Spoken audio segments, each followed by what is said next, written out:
So, we have talked about everything that I want to talk about. I'm done. Do you guys have any questions for me? Maybe about the homework that was due on Sunday night? Well, here's the administrative stuff. The exam is next Thursday. It's at 8 o'clock in the morning. And it will be here. As with the previous tests, all you need to bring is a calculator, something to write with.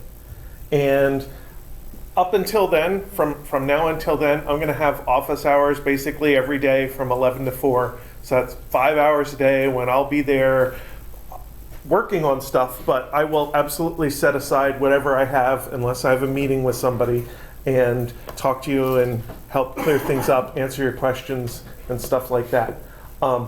So every day except for Friday and Monday. Friday because I'll be out of town, and Monday because I have another test to be at. Yeah. So, if you do have any homework points that you'd like to try to scoop up, of course, WebAssign will let you see the homework assignments. You can even click to see the answer key if you want, but if you want to get some extra points, you could possibly complete questions that you hadn't gotten so far for partial credit using the extension request feature. So the syllabus describes the whole policy. Basically, if it's recent, like homework 6, WebAssign will do it automatically. If it's older, then you have to do the extension request and click manual extension and write me a little sentence describing what you're asking for.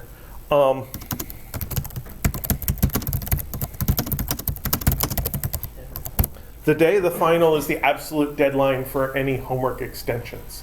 So if you happen to have gotten an extension that extends past the day of the final, it's due the day of the final.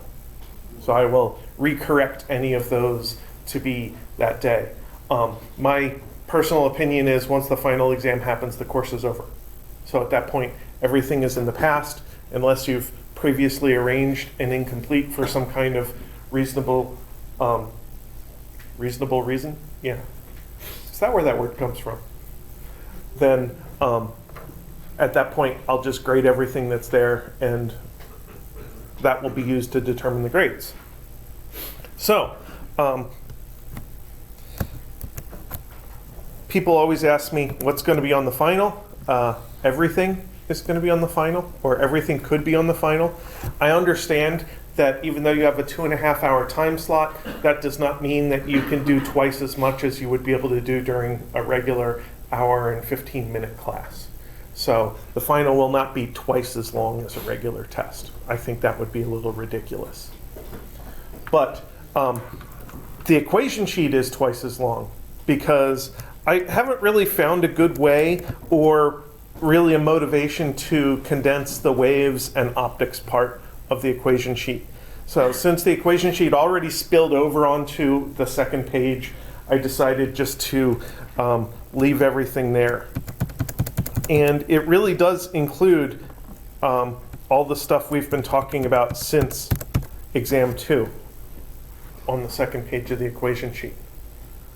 And I think that using the equation sheet is a good way of figuring out what stuff you need to review and what stuff you're already familiar with. Because if you look at an equation and it seems fairly obvious to you, then maybe you don't need to review that.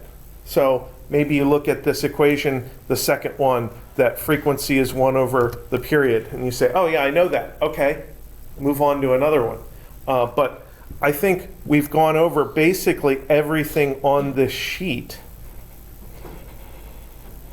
All the constants you need are at the top of the first page of the equation sheet. So that provides you with a good reference for things that you might need to study a little bit more. So now that I've killed some time, does anybody have anything that you want to request that I talk about?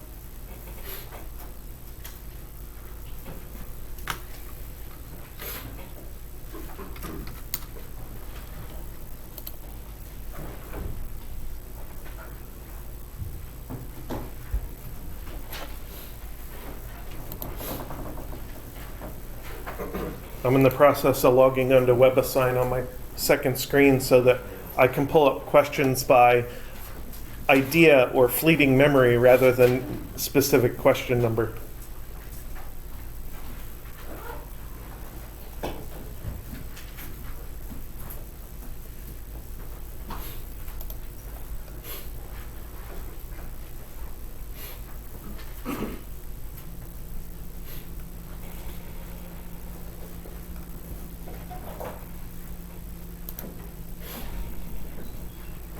Maybe what I should look at is the thing called Insights on WebAssign, where it'll show me which questions people had the most trouble with.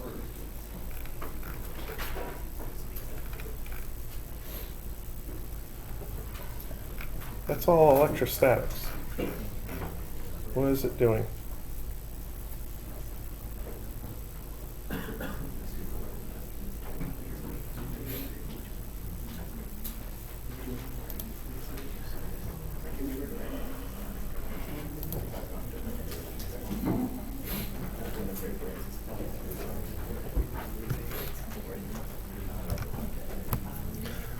So, one thing that we covered very quickly last Tuesday before Thanksgiving, when there were like 7 people here, was the diffraction grating.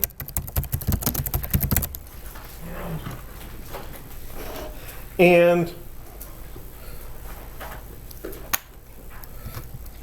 a diffraction grating is basically a piece of glass with a bunch of scratches in it. Sometimes a diffraction grating is so-called glazed, which means the scratches are actually angled at the approximate angle where they expect the dots to go in order to increase the intensity. But the thing that really affects the angle of where the dots appear, not just the intensity, but the location, is the diffraction grating. So, so there's a physical law that we use for the diffraction grating, and that is m lambda is equal to d sine theta. And in this, m is equal to 0, 1, 2, well, plus and minus 1, plus and minus 2, dot, dot, dot. So there are lots of dots created by the diffraction grating. You saw it in lab. You shine the red laser through the diffraction grating. I think you saw 5 dots appear on the screen. And each m value corresponds to a different theta value.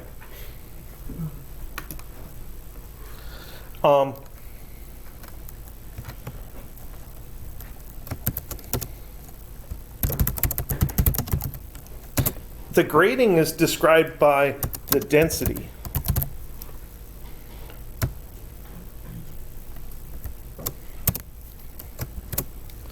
And the density, maybe you would use rho is 1 over d. So as an example, rho is equal to 500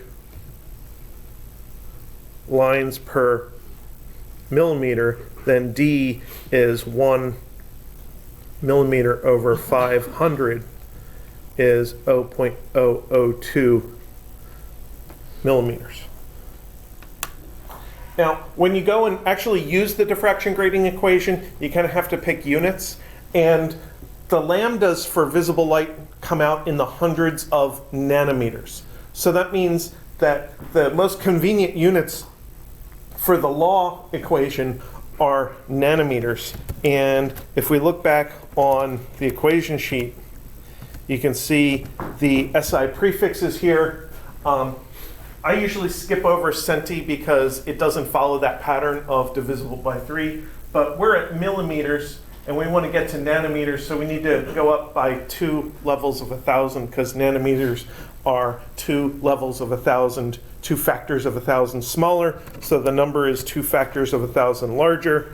So this d value is also 2 micrometers or 2,000 nanometers. So this unit is 1,000,000 times smaller. The numerical value is 1,000,000 times bigger. That on-the-fly type of unit conversion is something that you absolutely want to be able to do with SI units. And then physically taking a diffraction grating and running through the equation is pretty straightforward. The weird thing that happens is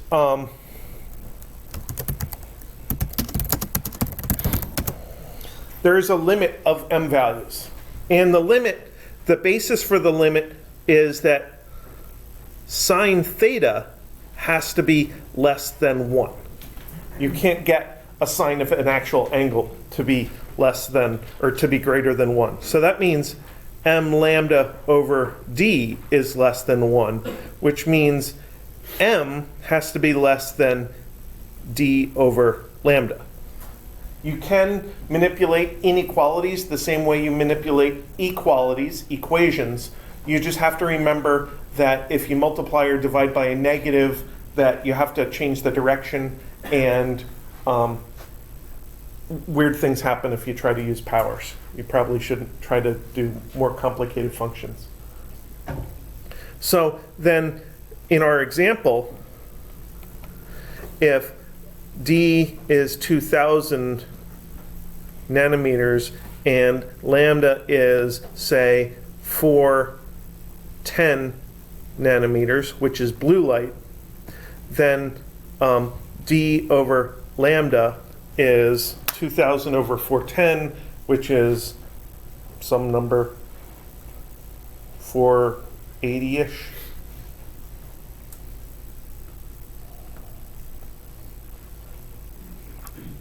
Oh, 4.88. 4.88. So that means that the m value has to be less than 4.88. So that means we'd have m equals 0, plus or minus 1, plus or minus 2, plus or minus 3, and plus or minus 4. But not plus or minus 5, because that'd be too big, which would be 9 dots. So that's one of the things that was on the diffraction grating equation that WebAssign is telling me fewer people got right. And then the one other thing to think about is a trend in the angles. So if we're talking about m lambda equals d sine theta,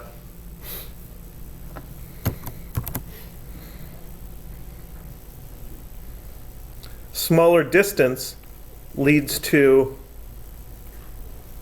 larger theta.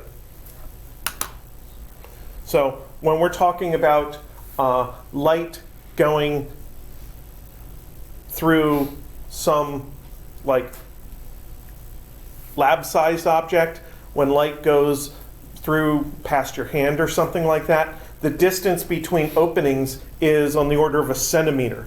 That's like 20,000 wavelengths. That's a very large distance as compared to the lambda, which means the angle of diffraction is going to be really small. So when you put up a hand, you're not going to see diffraction. You're not going to see weird rainbow patterns because the theta values are too small. But when you make that distance between openings a lot smaller, that opens up the theta. My mental image of what goes on is it's like putting your thumb on the end of a garden hose. The more you squeeze your thumb on the end of the garden hose, the more the water spreads out all over the place. And keeping that image in mind of how diffraction affects light will help you not have to actually analyze the equation to figure that out. But for the analytical end, the d times sine theta has to be some kind of a constant for a given wavelength and a given dot. So if one of them increases, the other one has to decrease. And that's kind of all we really have to do with diffraction.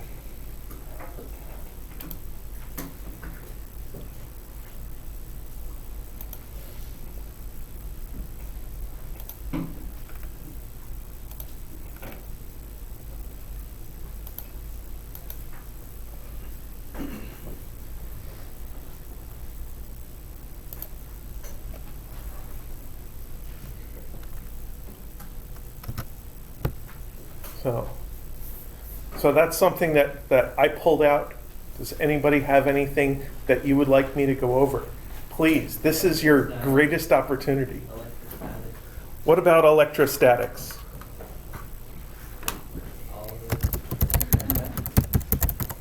Well, here's the thing.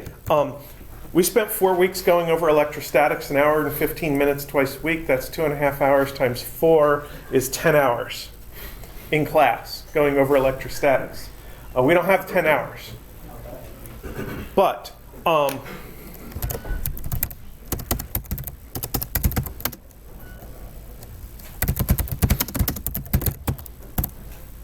so the basic point of electrostatics is that charges generate electric fields. And E fields are linear. They obey a linear differential equation.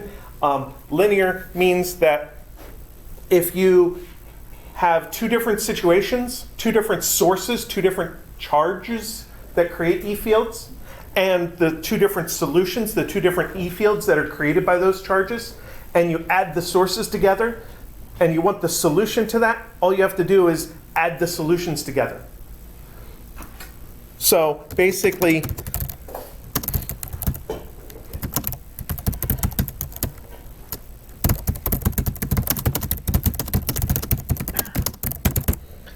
if you have a bunch of charges that are causing E fields, then you figure out how much E field each charge is contributing and add them up. Linear differential equations are our favorite type of differential equations because they're the ones that are most easily solvable. Nonlinear differential equations are a royal pain. So when you take fluids, which is the course that's in here before us today, some of the equations of fluids are linear, which makes it straightforward, and some of the equations are nonlinear, which makes it annoying. But our basic E field is, let's call it E radial.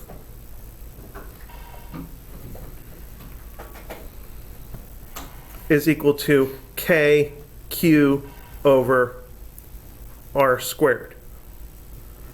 So if we have a plus here and we look here, we're going to have an E that points in the radial direction that's away from a plus. And the magnitude is calculated from that formula. Now, if we add to this situation another E, let's say we add a minus over here, so that's going to cause some E pointing in that direction.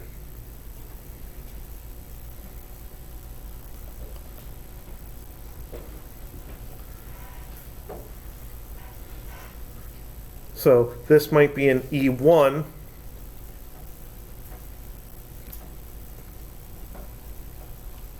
Which is away from Q1, and this is E2, which is toward Q2. Now we could do vector things with this, like the drawing where there's lots of angles and different directions involved, but usually we like to start with doing the analysis in a one-dimensional situation. So for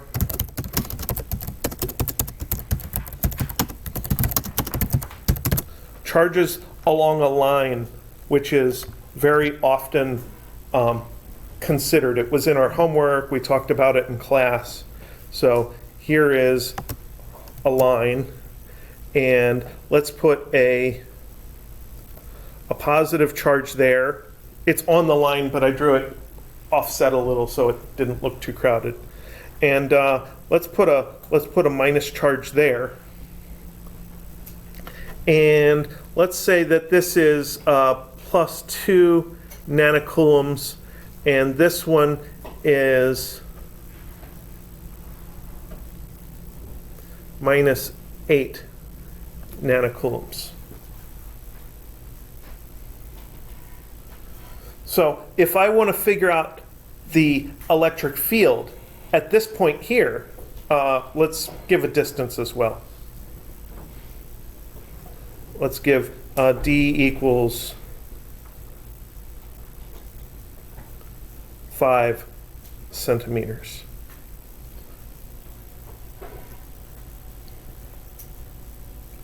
So if I want to figure out the electric field at that point there, I would first think about the directions of the two electric fields, that there'd be an E1 pointing that way, and there'd be an E2 pointing that way. So I know that these two electric field contributions are in the same direction, so my E is going to be E1 plus E2 is KQ1 over R1 squared plus KQ2 over R2 squared. And since I put so much effort into thinking about the directions, I should get the directionality out of the math. I should only include the directionality that I explicitly thought about.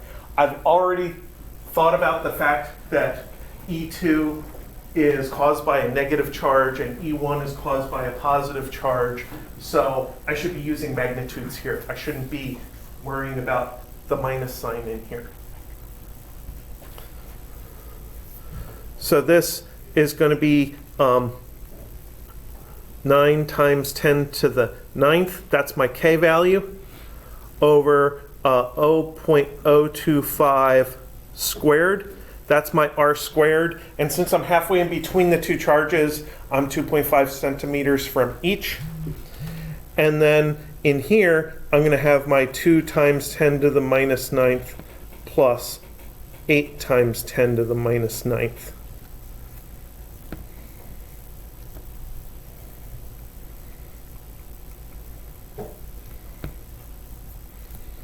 And again, I'm taking the magnitude there. So that is going to be a result of 9E9 divided by 0.025 squared times 10E minus 9 equals 144,000.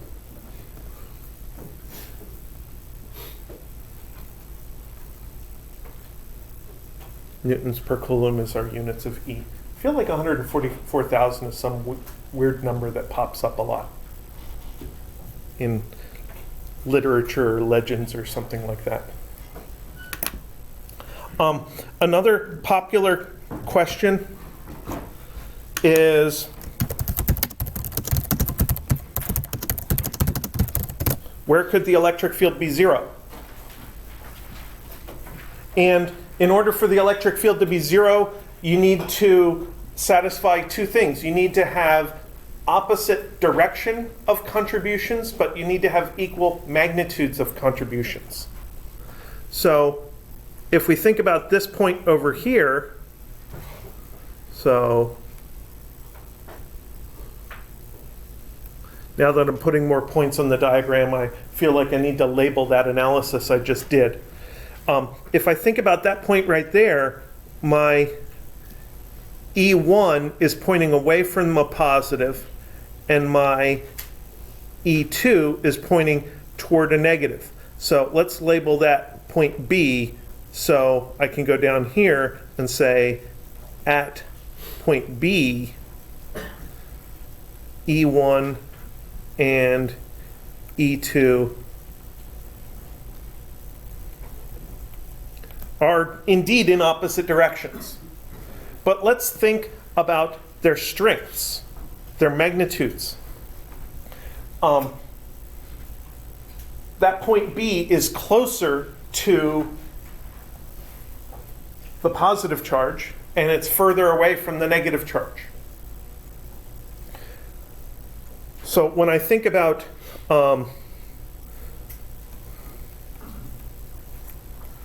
checking, can E1 magnitude equal E2 magnitude, that's where I'm looking at K Q1 magnitude over R1 squared equals K Q2 magnitude over R2 squared.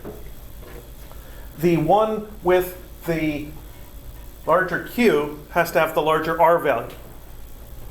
Is that true for point B? Am I further away from the stronger charge? I am. I'm closer to the wimpier charge. So then there is a point out there.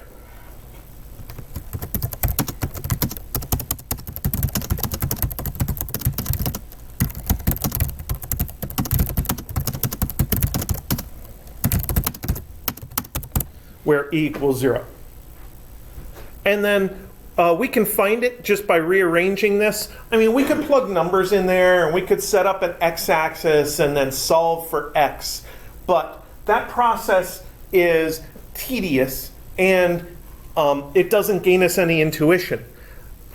Taking this equation and manipulating it directly gains us a little intuition, because we can say Q1 over, well, let's keep the larger charge in the top of the fraction. Q2 over Q1, both magnitudes.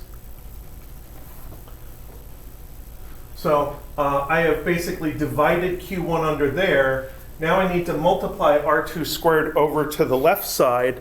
That's R2 over R1. And they were both squared, so might as well just put parentheses around them and square them. And this was 8 nanocoulombs. This was 2 nanocoulombs, which is 4.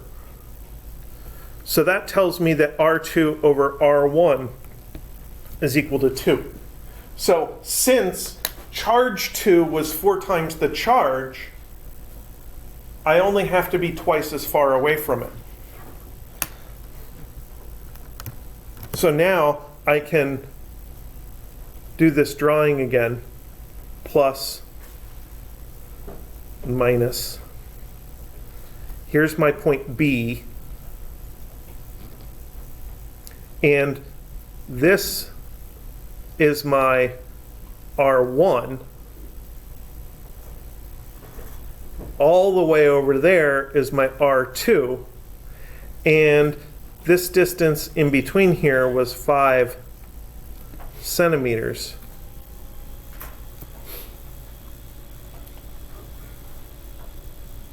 So now you have two equations, one that says R2 over R1 equals 2, and another equation that says R1 plus 5 centimeters is equal to R2, because lengths have to add up.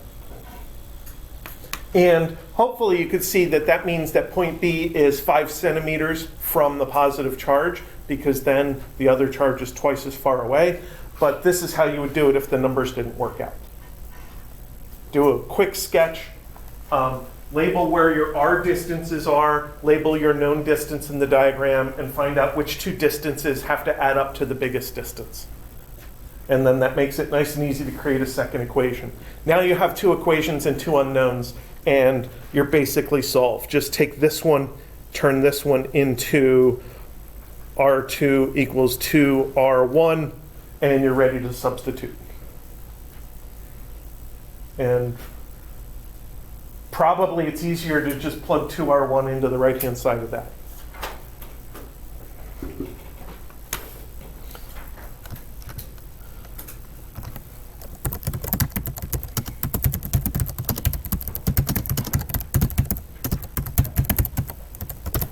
A similar situation to this happens in magnetostatics.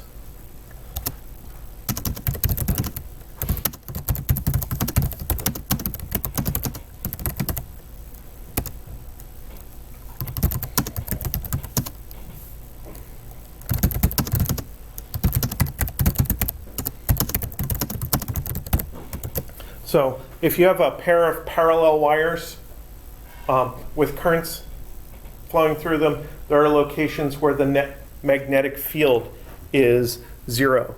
So you might have a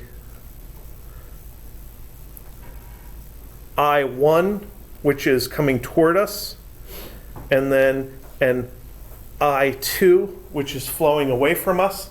This is an end-on view, so we have to use the special three-dimensional notation where the dot represents an arrow coming towards you, the X represents feathers of the back of an arrow pointing away from you, and at this point here,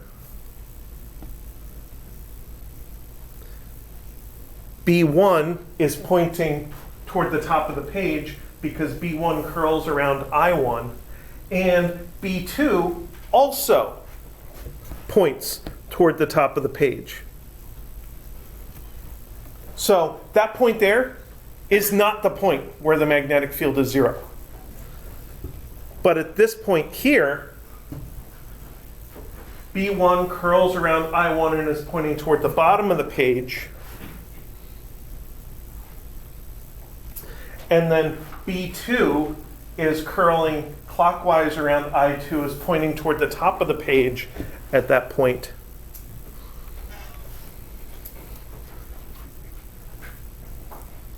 So this is the region where the two magnetic fields cancel. And I don't know if you've noticed, but a lot of our wiring is done with pairs of wires like that, where one wire ends up carrying a current in one direction and the other wire carries a current in the opposite direction. And one of the purposes of doing that is so that once you get away from the wire, the magnetic field caused by that wire is has two opposite contributions that roughly cancel each other. So our network wiring for connecting computers together, all of our HDMI cables, USB cables, they all use pairs of wires like this. It's called balanced communication line, or it's called twisted pair, because often these wires aren't straight, they're actually twisted.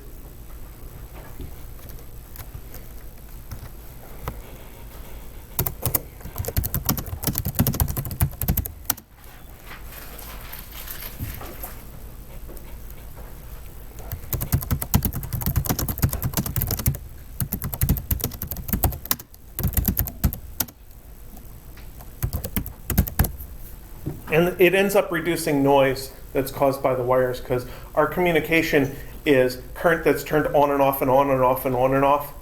And that creates magnetic fields that turn on and off and on and off and on and off. And fluctuating magnetic fields generate electric fields.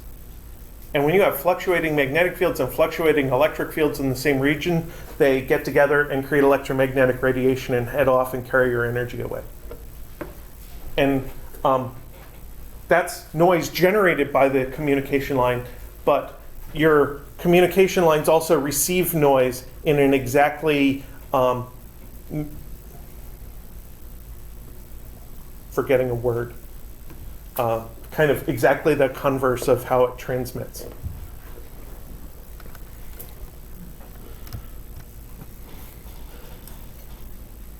So, I started out talking about what electric fields are caused by.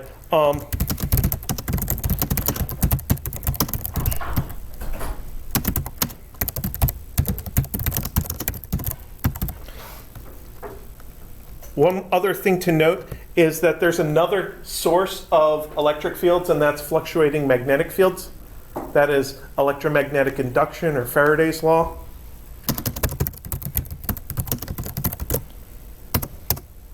And then, of course, there is the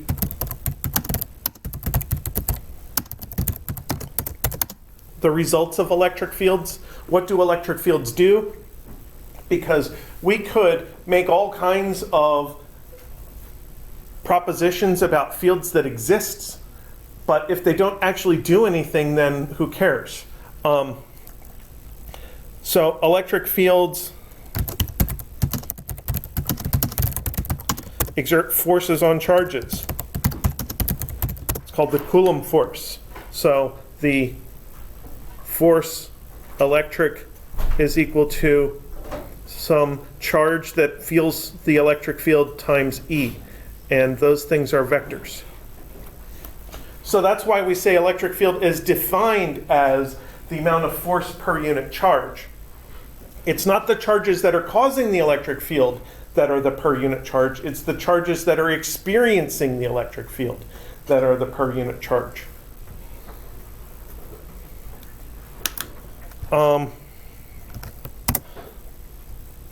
The other thing electric fields can do is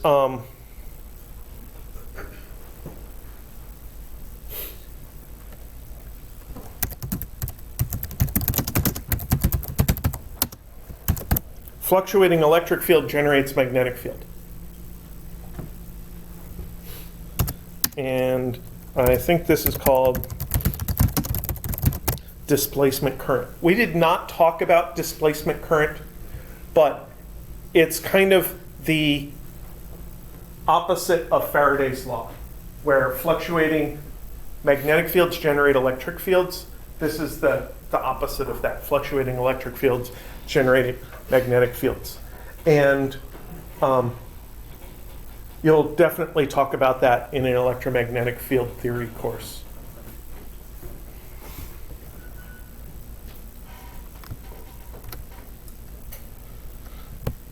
So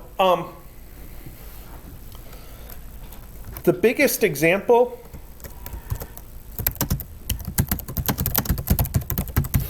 of electrostatics is the parallel plate capacitor. So the parallel plate capacitor has two metal plates. So there's one, there's the other one. You don't necessarily need to draw them in pseudo 3D.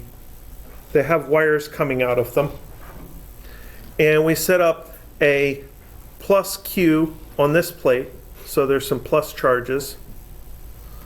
And the other plate always has the exact opposite Q. A capacitor has a net charge of 0, but when you say the charge of the capacitor, you're not talking about the net charge, because then you would just say 0. No, you're talking about the plus Q. And that makes electric field point that way.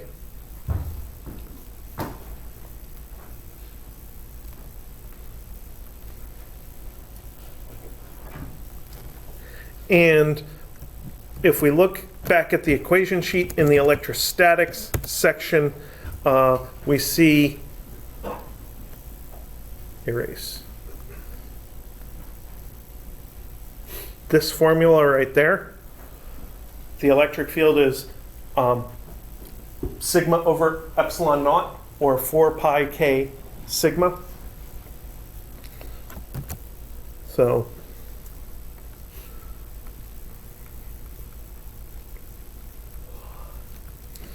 and let's look real quick at the fact that there's two formulas for the electric field due to surface charges.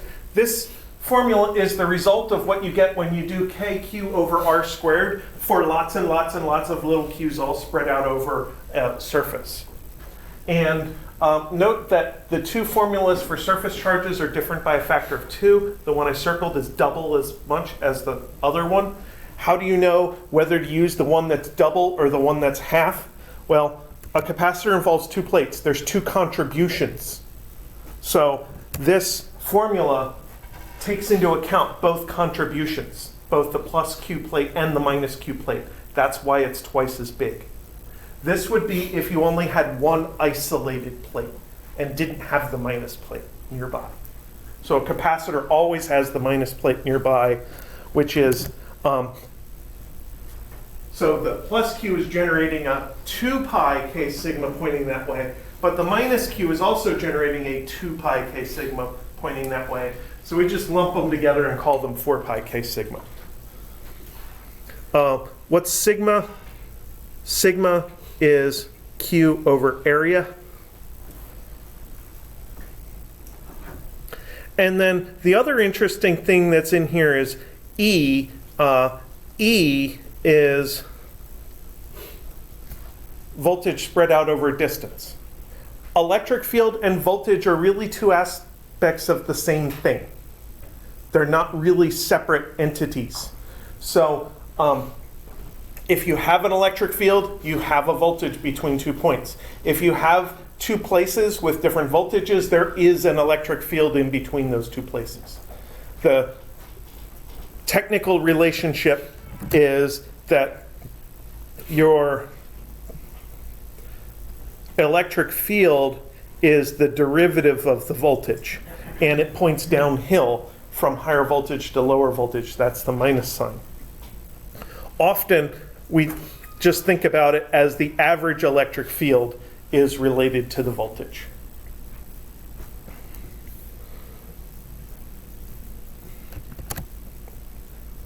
So if you put all these things together, you end up with Q is 1 over 4 pi K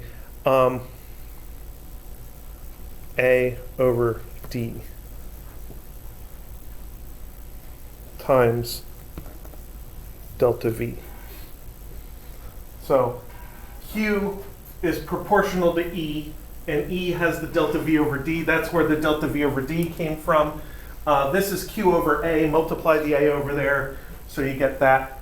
And we often write this as Q is epsilon naught A over D times delta V.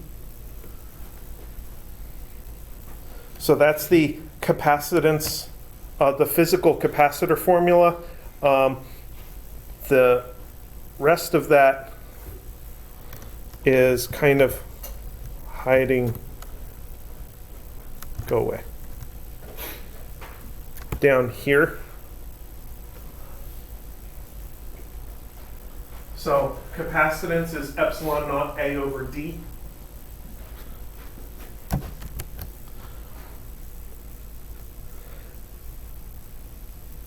So this thing here is capacitance is epsilon naught A over D. And Q equals C times the voltage of the capacitor. And the reason we like this arrangement of the formula is it tells us how difficult it is to get charges to go into the capacitor. This capacitance value is a constant for a given capacitor. Once you build the capacitor, the A and the D, they're geometric parameters, they don't change. So you apply a voltage and the capacitor fills up with charge. Just like with a car tire, you apply pressure and the tire fills up with air. You want more air in the tire, you have to put more pressure on it. You want less air in the tire, well, you have to let it out so the pressure can come down. But the proportionality between the pressure, that is the voltage, and the amount of stuff in the capacitor, that is the charge, is this factor here, the capacitance of the capacitor, which is analogous to the volume of the tire.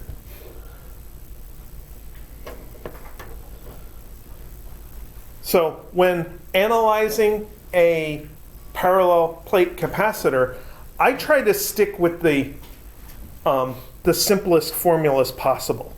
So I definitely use the definition of surface charge and the relationship between electric field and voltage, and then these two things, the source of capacitance and the usefulness of capacitance. And I don't really worry too much about the other details because I can always figure out the other details from the things that are easier to remember.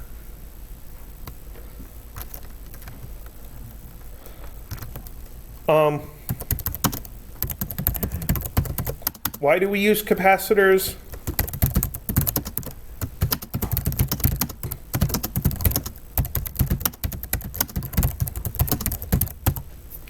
If we tried to generate those plus Qs without the minus Qs, we would have huge electric fields that would tear our lab apart. So we literally cannot have these giant Qs without the minus Qs nearby to cancel them out.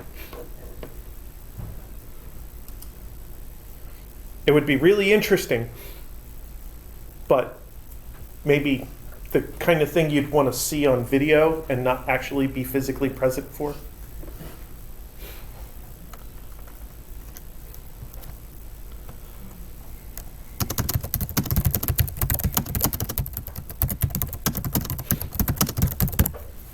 And of course, there's that thing, the net charge of a capacitor is always 0.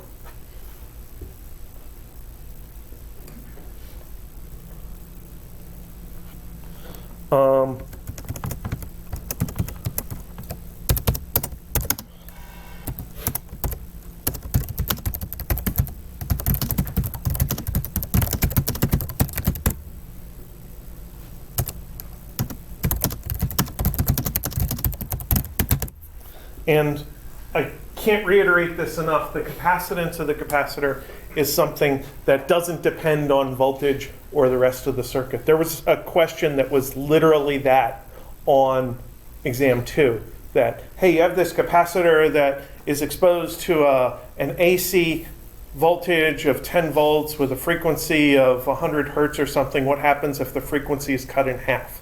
What happens to the capacitance if the frequency is cut in half? The answer is nothing happens to the capacitance. It stays the same.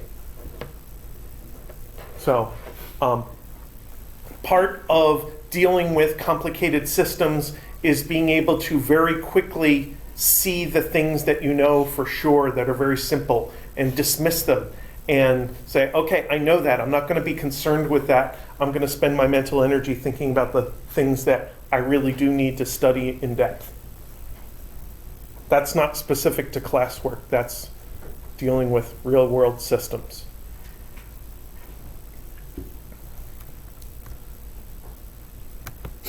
So that is a kind of a broad review of a lot of electrostatics. And again, for most of the electrostatics is up there in the electrostatics section. It's just these two capacitor equations that meandered down into the AC circuit section. And I didn't want to have two copies of the same equation, so I just left them down there.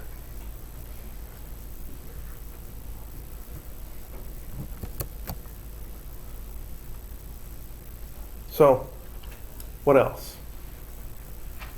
Can you guys explain the sound equations? Which ones? The ones with decibels? Yeah. Okay.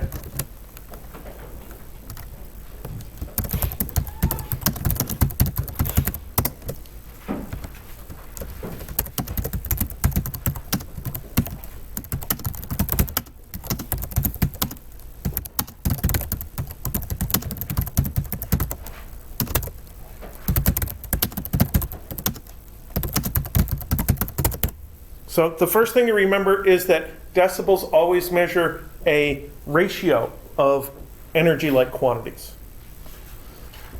So we have two formulas. I equals I naught times 10 to the beta over 10. And you could definitely rephrase that as I over I naught is equal to 10 to the beta over 10. So that's what I mean when I say that the beta value, which is in decibels, is beta.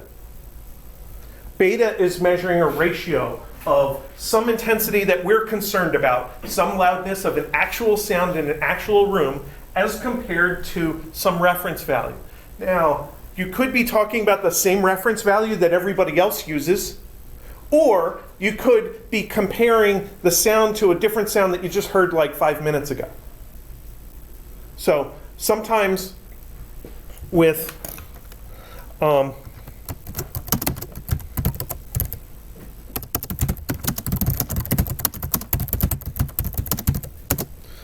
sometimes we like to talk about an absolute sound level. We're only talking about one sound, but we have this deficiency in decibels that they always are referring to something else. So then I naught is equal to, I think it's 10 to the minus 12th watts per meter squared. It's a really tiny, tiny intensity is the base level.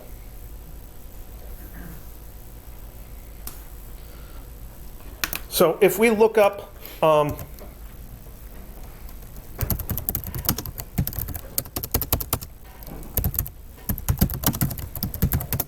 some typical decibel values. There we go. So the sound of a person breathing is around 10 decibels according to this table. The sound of, I don't know why they don't have normal conversation in there.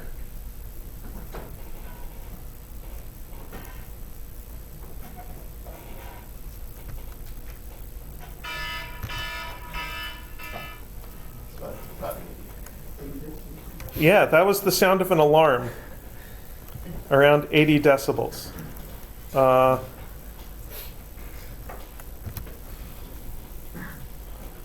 Normal conversation is around 60. So probably when I'm talking, I'm attempting to talk a little louder so that hopefully you can all hear me. So I'm hopefully producing something closer to 70 decibels. But let's go with the normal conversation.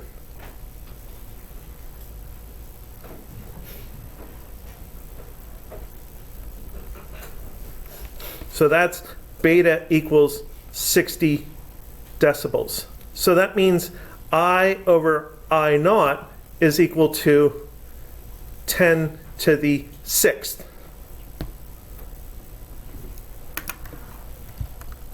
So in a sentence, I would say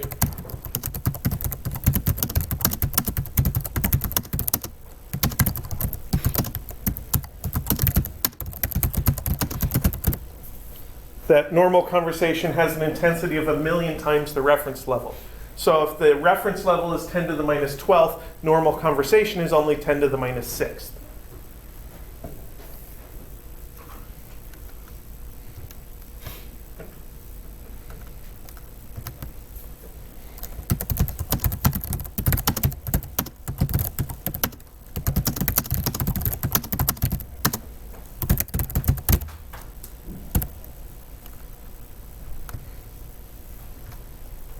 Now,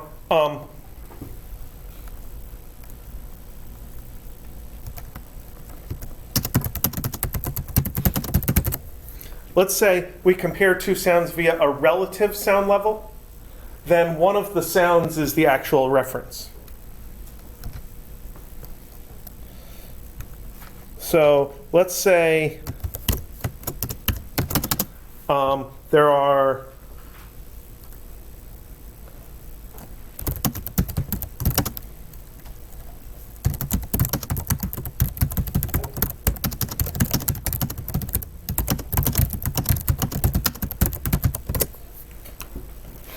let's say we have 40 people talking simultaneously. How much louder is this than one person? So you have 40 people generating energy, which means you're talking about an I over I naught equals 40. That's the ratio of energies or the ratio of intensities generated by these people. So that's going to be your 10 to the beta over 10. And to invert that, we take the log of both sides. So log 40 is equal to beta over 10, or 10 log 40 is equal to beta. That's the other formula for decibels. That beta is 10 times the log of your ratio. So that's going to turn out to be about 16 decibels. So if you take the log of 40, that's going to be 1.6, I think. Log 40 equals. Yeah, it's 1.6. And then multiply it by 10 to get the number of decibels.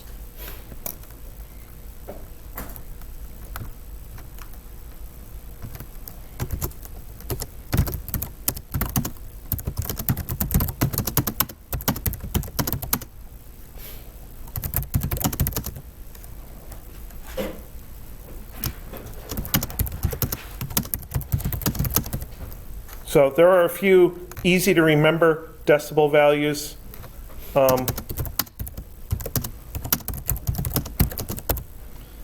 And those are zero. Remember that 0 decibels does not mean no sound, it just means no difference. So that would be a factor of 1. In other words, the ratio of your two sounds is 1. 3 decibels is a factor of 2, and 10 decibels is a factor of 10. And of course, since this is a log scale,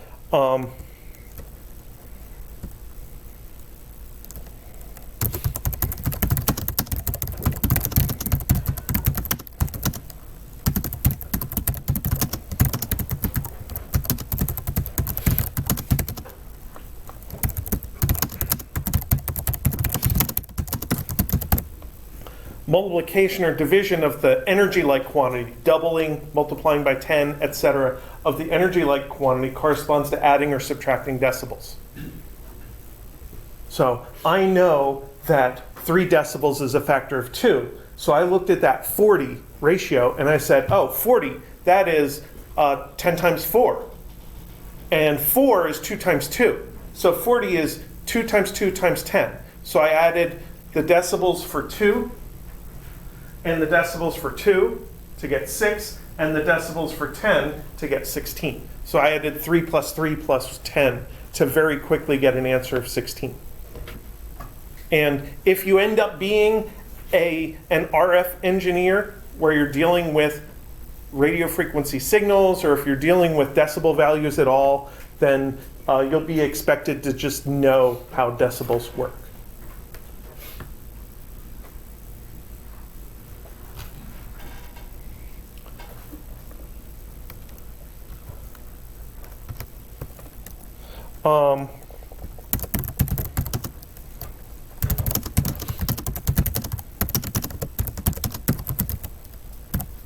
If you have some kind of a filter or a noise suppressor, they tend to be rated by a decibel value. So you might have some foam earplugs that provide a 30 decibel reduction in the sound in the room around you. And that would make the normal conversation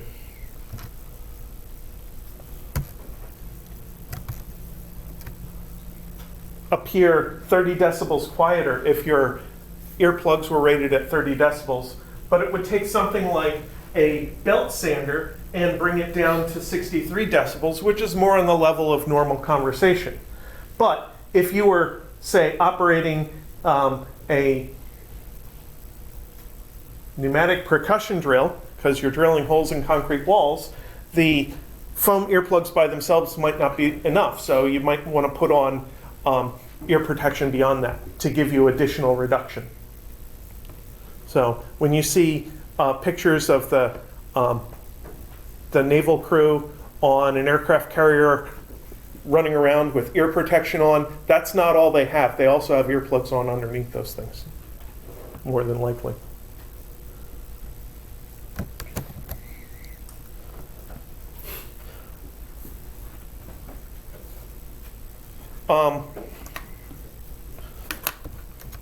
The other thing is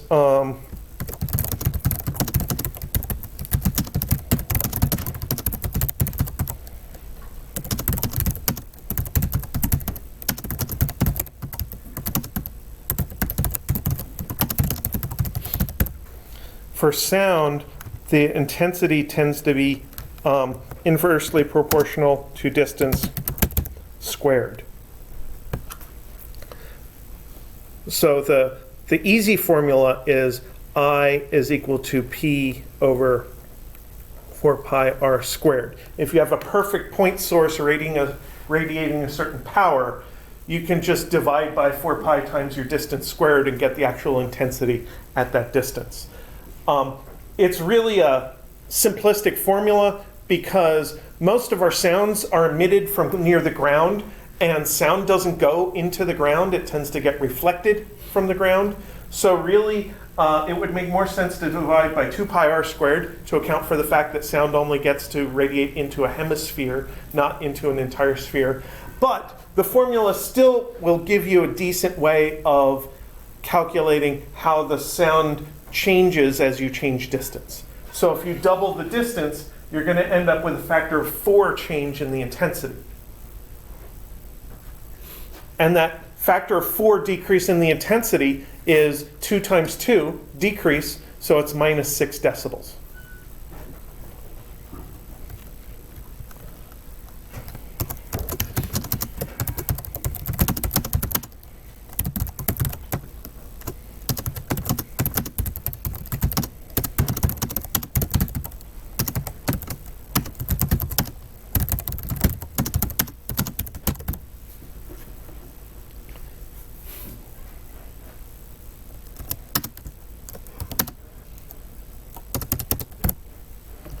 So those are the kind of calculations that you can do quickly if you understand decibels.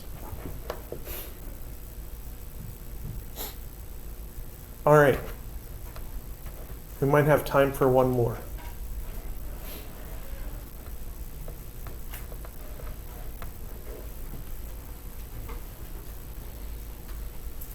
Please do review the ACRLC circuit from exam 2, because that's kind of our that's our big example from AC circuits.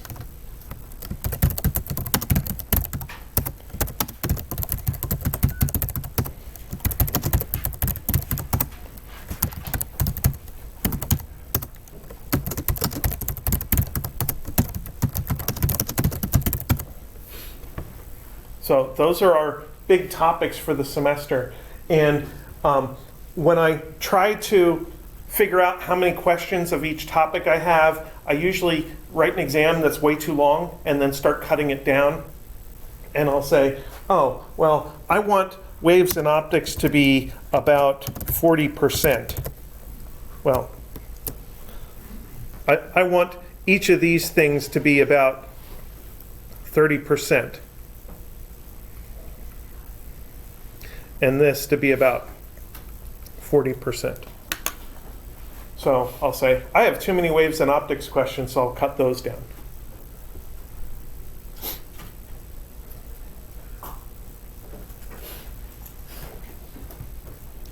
So that tells you that you shouldn't just study waves and optics because it's the new stuff, that you do have to go back and look at magnetism a little bit.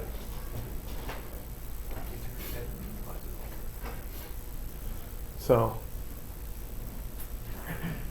is there anything else?